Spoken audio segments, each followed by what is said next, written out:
Կիրակի օրը Հովանավանքում Նիկոլ Փաշինյանի գլխավորությամբ կրկին կեղծ պատարագ է լինելու կարգելույթ եղած քահանայի մատուցումը։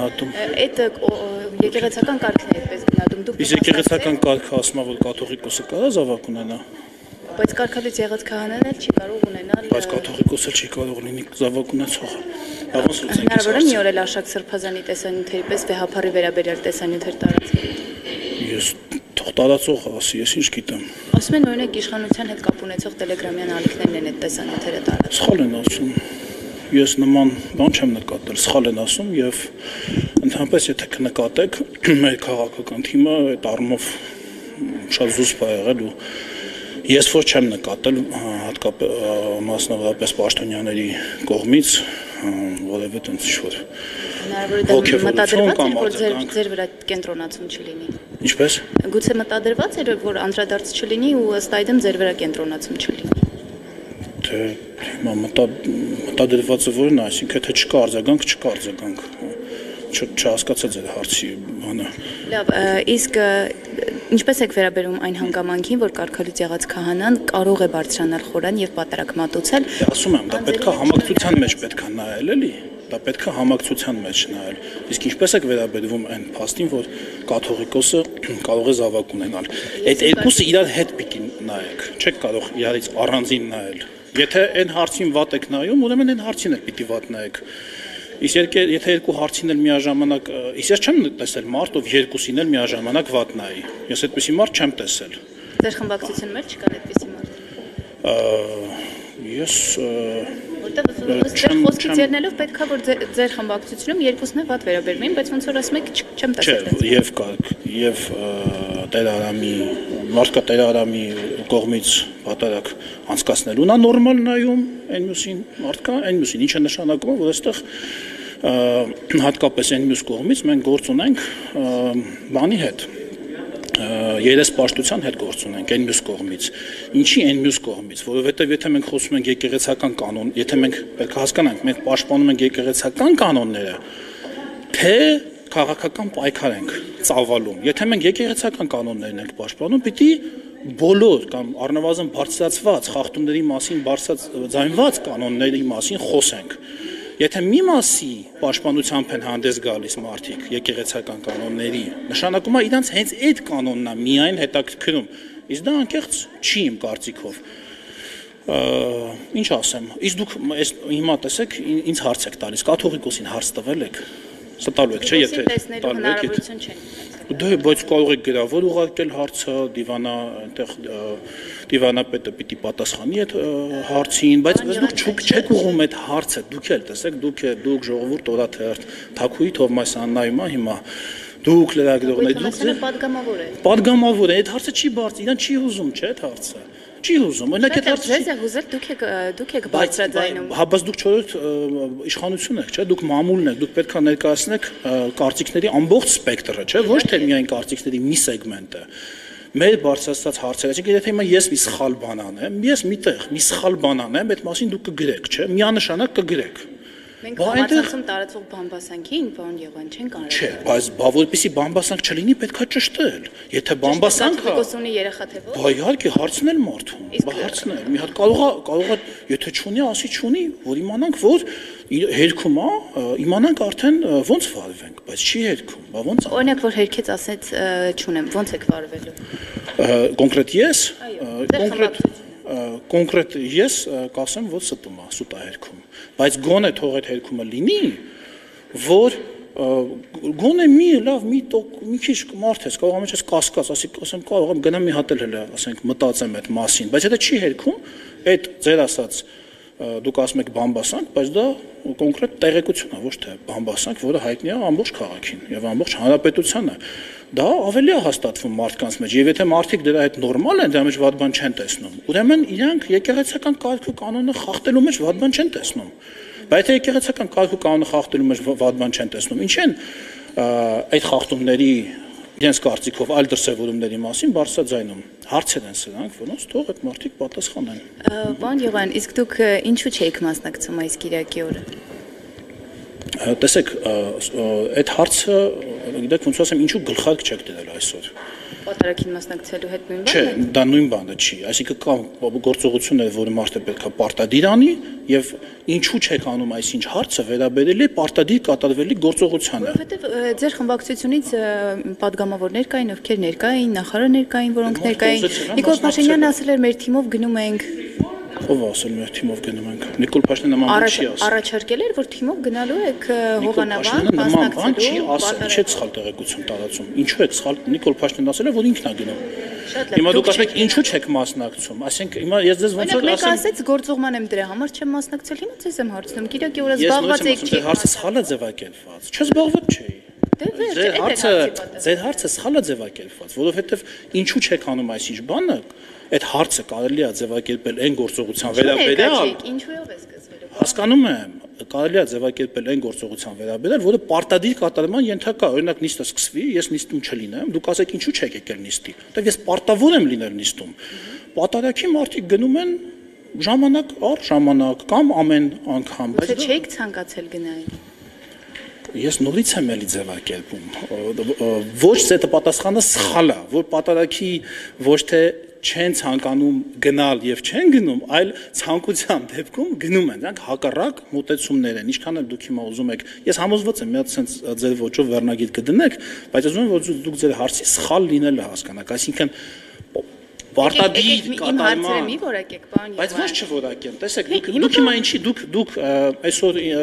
ինչի սուրճ չեք խմել։ Ես սուրճ առհասարակ չեմ խմել։ Առհասարակ չէ, իսկ թե ինչի չեք խմել։ Իսկ հաց ինչու չեք կերել այսօր։ Դա հասկանում եք, դրանք սխալ հարցեր են։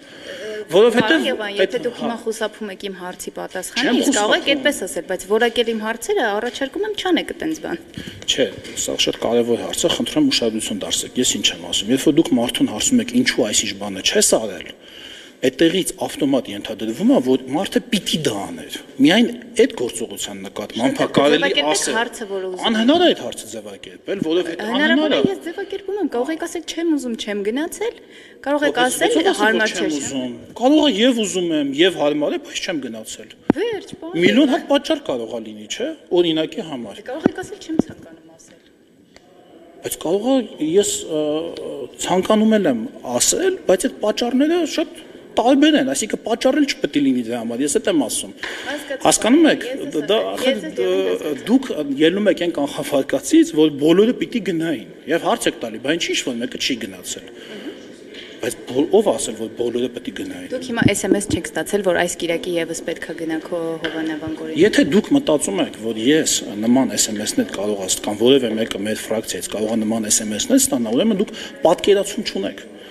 Ոնց են կառուցվում հարաբերությունները այս ֆրակցիայի ներսում եւ ֆրակցիայի եւ կառավարության միջեւ։ Խմբում է գուցե ինչ որ մեկը գրել, եկեք մասնակցեք բարեկամներին էլ հետ։ Եթե դե այդ եմ ասում, ուրեմն դուք պատկերացում չունեք, ոնց ենք մենք շփվում, ինչ առիթների դեպքում։ Մենք տեսանք, որ մարդիկ SMS-ով են ազատվում, ըստ այդմ ձեզ հարց ենք տալիս, գուցե դուք էլ այլ բովանդակության SMS եք ստացել։ Չեք տարբերում աշխատանքից ազատվելու հարցը, պատարագի դուք չեք տարբերություն չեք տեսնում այդտեղ, թե դες նոմա վարչապետը չի տեսնում։ Դե դա եմ ասում, դա ձեր երևակայական աշխարհում է, դա ժողովուրդ օրաթերթի հորինած եւ մյուս օրաթերթերի։ Չենք հորինել, մենք չենք հորինել։ Դե դա հորինած աշխարհ է, որովհետեւ այո, կան հարցեր, որոնց մասին հորդոր, տեղեկություն, քննարկում, իհարկե կարող է լինի on-line, ամեն հարցի շուրջ, ասենք 800 հոգի մարդ չի հավաքվի մի սենյակում համաժողով անի, կան դրա համար on-line հարթակներ, այդ on-line հարթակներում իհարկե կարող են քննարկվել ոնց են գնում ցույցի, երբ են գնում ցույցի, ինչ ակտիվությամբ ենք մասնակցում ցույցին, բայց դրանք քաղաքական հարցեր են, բայց քննարկել։ Հիմա տալիս եմ քաղաքական հարցերը, որոնք քննարկել են։ Գնալ, չգնալը, դա քաղաքական հարց չի, դա ամեն մարդու ցանկություն կամ դա գիտեք դա այնպեսի հարց է որ նույնիսկ դժվար է բառերով ձևակերպելը մյուսին կարող է գնամ իդեպ կարող է եւ չգնամ կարող են երրորդին գնամ կարող են չորրորդին գնամ դա բան չի դրանից այդ հարցի պատասխանից դուք քաղաքական իրավիճակի մասին երկրում շատ բան չեք հասկանում Մի քաղաքական հարց էլ էլի, որ ասում եք քաղաքականությունից տեղեկ չէ։ Լրագրողները հետքի բացահայտել էին, որ եւ ֆրակցիայի կառավարության միջև շփման ձևերից դուք տեղյակ չեք։ Շատ լավ, շփման ձևերից տեղյակ չենք։ Մի հատ մեզ կտեղեկացնեք, օրինակ ՔՊ-ի փակ խմբում լրագրողները բացահայտել էին, որ կոնկրետ վարչական ռեսուրս կիրառելու բարեկամներին բերեք ընկեր։ Բարեկամը վարչական ռեսուրս չի, ախր դուք տարական, դուք նույնիսկ հասկացությունների իմաստը չգիտեք։ Շատ լավ, վերջում էլ գրել էին, որ վարչական ռեսուրս չկիրա։ Բա ինչպես է Գավառի համայնքապետը ներքևի մասում ներողություն մեկնաբանություն գրում, որ իմ կողմից 30 հոգի կբերեն։ Այդ նշանակում է, որ ինքը իր համախոհները, իր ընկերները, իր կուսակցական ընկերները, Գավառի մեր կուսակցականները 30 հոգով կգան։ Մենք Գավառում 30 դպրոցի աշխատակիցներն էլ վարչական ռեսուրս չէին։ Եթե դպրոցի աշխատակից կա, դա վատ է, բայց այսինքն վարչական ռեսուրս, եթե վարչական ռեսուրսից ենք խոսում, 30 հոգին մի դպրոցի անձնակազմն է, չէ՞։ Այդ ինչ վարչական ռեսուրս է, որ 30 հոգի պետք է բերի, չլինի տենց վարչական ռեսուրսը։ Այդ ինչ վարչական ռեսուրսից եք խոսում։ Այսինքն գրում են Կոտայքի փոխմարզպետն ասել է 25-30 հոգ։ Այսինքն Կոտայքի փոխմարզպետը վարչական ռեսուրսը կիրառեց ամբողջ Կոտայքի մարզում խոշորագույն այդ քաղաքներով Հրազդան, Աբովյան եւ այլ, Չալենցավան եւ այլ 25-ից 30 վայ չլինի տես վարչական ռեսուրսը, որ դա տիպ վարչական ռեսուրս պետք է կոչվի։ Այսինքն մի մանկապարտեզի 30 հոգի բերեն, լավ թիվ կհավաքվի։ Կրներ 250-300 հոգի։ Դա ինչն է լավ թիվ։ Ամեն մարզից 25։ Չէ, Երևանի ընտրությունների ցույցի համար չէ, իհարկե քիչ է եւ բայց դա վարչական ռեսուրս չի, հենց այդ եմ ասում։ Եթե վարչապետի ենթակա մարմիններում ինչքան պետք է լինի թիվը, որ համարվի վարչական ռեսուրս։ Թիվի մեջ չի հարցը։ Դա ասում եք այդքանը բավական չի, որ համարվի վարչական ռեսուրս։ Լսեք, թվի մեջ չէ, այդ թվից մենք ավտոմատ ենթադրում ենք, որ վարչական ռեսուրս բառի իմաստը հասկանում եք դուք։ Ո՞րն է վարչական ռեսուրսը։ Ես եմ ստեղ հարցերը տալիս։ Վարչական ռեսուրսը վերադասի կողմից իրեն ենթակա մարդուն ապօրինի, այսինքն օրենքի դեպքում օրինական կամ ապօրինի հրահանգ տալն է, դա պետք է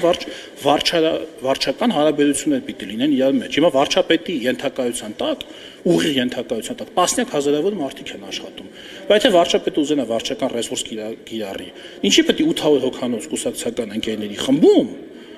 գրի հարգելի գործընկերներ, խնդրում եմ ակտիվ մասնակցել։ Այսինքն իր ենթակայության տակ տասնյակ հազարավոր մարդիկ են աշխատում, ոստիկանություն,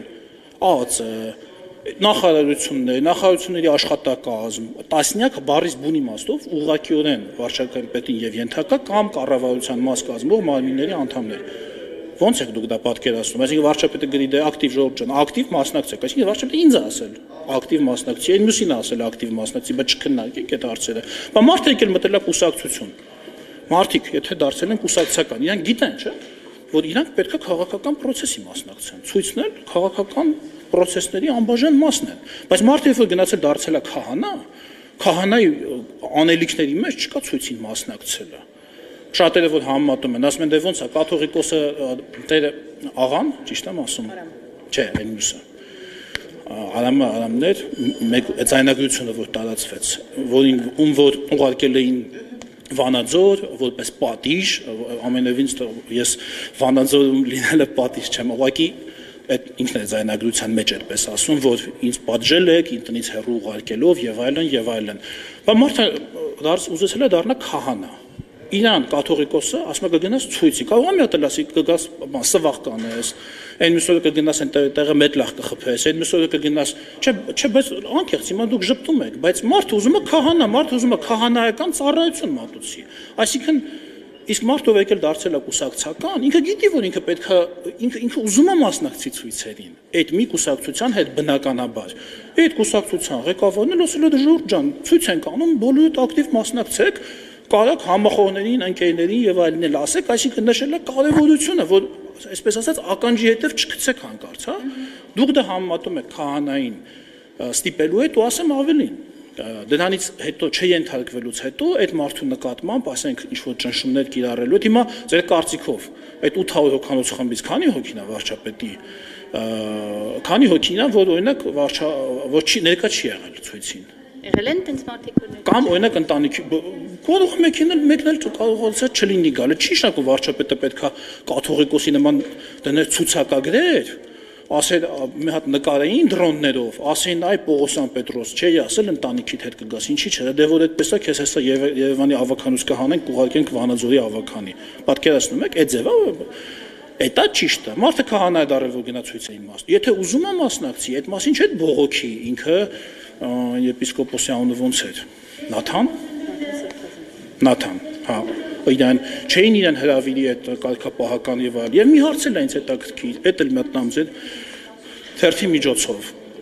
Տեր Արամին, ինչ կանոն խախտելու համար են կարգալույց արել, որ դուք այդքան տիրաժավորում եք։ Օրինակ ձեզ հետաքրքրում է, ինչ կանոն է ինքը խախտել։ Եթե ինչ-որ կանոն խախտել է, արդյոք այդ կանոնը խախտելու համար հենց առաջին իսկ միջոցը դա կարգալույց անելն է։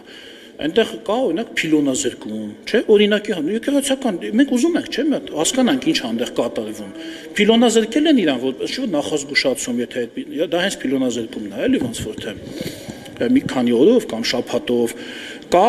հազարը մի ինչ-որ պիտի չէ լինեն, հոնես չի, որ ասենք ինչ-որ մեկը մի կանոն խախտեց, իրեն միանգամից կարգալույց են անում։ Եվ եթե